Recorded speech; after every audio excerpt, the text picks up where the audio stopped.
बच्चों ये क्लास 10 का सबसे ही इम्पोर्टेंट क्वेश्चन है चैप्टर 4 क्वाड्रेटिक इक्वेशन। ये क्वेश्चन देखा जाए तो कई बार में आ चुका है कि बहुत महत्वपूर्ण क्वेश्चन है और ये बुक में नहीं है। ठीक है, ये बाहर जैसे पीके कर हो गई, एमबीडी हो गई, ये सब इन जैसे क्वेश्चन से मतलब एक्स्ट्रा क्वेश्चन के लिए आया था क्वेश्चन है, तो आपको एक बार क्वेश्चन देखना है, काफी आपके लिए हेल्प होता है एग्जाम के लिए।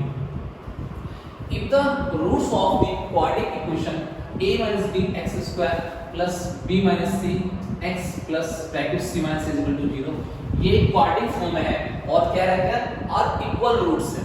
ठीक है, तो इक्वल रूट्स का मतलब होता है बेटा जहां पर आपकी वैल्यू d बराबर फॉर्मूला होता है b स्क्वायर माइनस 4ac। ये फॉर्मूला होता है आपका रूट्स निकालने का, d बराबर b स्क्वायर माइनस 4ac। ठीक है, और इक्वल रूट्स में जो d होता है वो इज इक्वल टू होता है 0 के बराबर। इक्वल रूट्स में d की जो वैल्यू होती है वो इज इक्वल टू 0 होती है।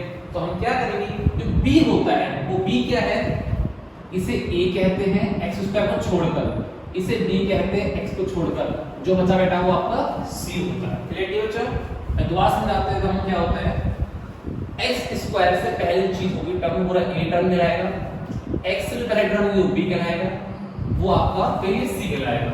तो b हमारा पास बेटा क्या हुआ b माइनस c का होल स्क्वायर 4ac, a कितना बेटा आपके पास a माइनस b का पूरे का होल स्क्वायर एंड a की वैल्यू हो गई आपके पास बेटा ये, एंड फिर क्या बचा c आपके पास c माइनस b। सॉरी क्या था, a की वैल्यू a माइनस b है, स्क्वायर नहीं है। ठीक है ना, a की वैल्यू क्या बेटा a माइनस b, x अलग टर्म है। ठीक है, तो b की वैल्यू ये रही 4, ये रहा, a की वैल्यू ये रही एंड c की वैल्यू जब ये रही। ठीक है, तो d को जैसे मैंने कहा था इक्वल टू रूट वाली कंडीशन है, तो हम क्या लेंगे d की वैल्यू बेटा 0 लेंगे। ये कंडीशन है equal to root that d is equal to 0। तो फॉर्मूला खोलेंगे यहां पर a माइनस b का बेटा होल स्क्वायर क्या होता है a का स्क्वायर प्लस b का स्क्वायर माइनस 2ab, ये हमारा फॉर्मूला होता है a माइनस b का whole square, a square plus b square minus का 2ab एंड 4 ऐसे ही इन दोनों मल्टीप्लाई करते हैं ac और a का स्क्वायर मल्टीप्लाई a का स्क्वायर bc और माइनस माइनस प्लस b या ab। ठीक है, ये हो गया बेटा b का square plus c square minus 2bc into करते हैं बेटा 4ac minus minus plus 4a square minus minus plus 4bc को bc और माइनस प्लस माइनस 4b।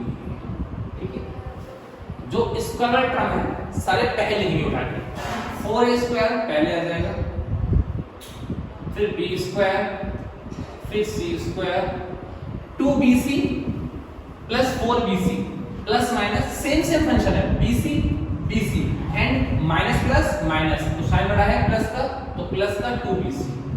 ठीक है, माइनस का 4ac और माइनस का 4ab। ठीक है, 4a का square 4a square plus b square plus c square, पहले टर्म ab आएगी बेटा 4ab क्योंकि रूल्स के हिसाब से, फिर bc आएगा बेटा 2bc, फिर c आएगा। ठीक है, ac हो या c हो बात एक होती है। अब ये कोई फॉर्मूला जनरेट कर रहा है, अगर मैं देखूं तो फॉर्मूला क्या जनरेट कर रहा है, ये होगा 2a का स्क्वायर भाई 4 माइनस 4a का स्क्वायर 2 और a का स्क्वायर, ये b का स्क्वायर, ये c का स्क्वायर, फिर होता है 2ab।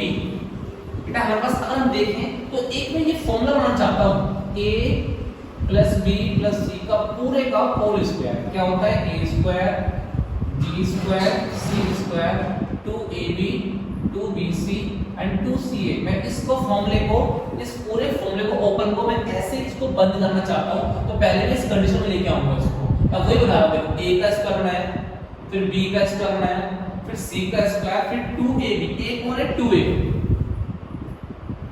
और b कौन है बेटा b, फिर 2bc, b कौन है बेटा आपके पास b और c कौन है c, फिर 2ca, c कौन है आपके पास बेटा c कौन है c और a कौन है 2a। अगर बेटा देखिए यहां पर तो रूल्स के हिसाब से हमारा यहां पर BC प्लस का आ रहा है, इसका मतलब ये है जो फॉर्मूला होता है ये पूरा का प्लस का फॉर्मूला होता है, इसमें कहीं माइनस नहीं आता। इसका मतलब यहाँ कुछ ऐसा हुआ है कि हमें पकड़ना पड़ेगा माइनस का टर्म कौन सा है। तो देखो बेटा a square b square c square plus 2ab plus 2bc, यहाँ b और c दोनों पॉजिटिव है, इसका मतलब नेगेटिव है वो कौन है वो a नेगेटिव है। तो हमें बीच में पूरे का फॉर्मूला लिखना है, प्लस की फॉर्मूला लिखना पड़ेगा पूरा पूरा है, और जहां जहां पर a है उसे हम नेगेटिव लगा देंगे, उसे हम नेगेटिव लगा देंगे क्योंकि ये फॉर्मूला प्लस के टर्म में होता है हमेशा, माइनस नहीं आता। तो मैंने क्या किया देखो आप रूल समझो पहले a square b square c square 2ab 2bc, तो ये देखो यहां पर ये माइनस का है और यहां प्लस का है, यहां bc होता है, इसका मतलब b और c का टर्म प्लस है तो नेगेटिव टर्म कौन सा है a वाला टर्म नेगेटिव है।